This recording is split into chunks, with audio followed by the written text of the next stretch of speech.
Ma'am, dito po ngayon sa usapin po ng pinakahuling ratings ng ating presidente SWS, ano po, no? At ito po ay sa buwan ng June. Ano po muna po ang sabi ni presidente?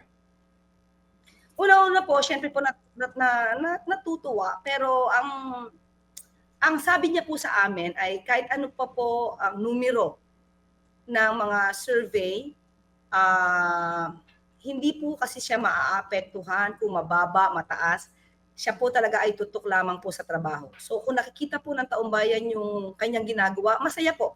Kasi yun naman po talaga yung gusto ng Pangulo, makita po ng taumbayan kung ano po yung improvement para sa kanilang buhay, kung ano po improvement ang maibibigay ng gobyerno para mas umangat po ang buhay ng bawat Pilipino.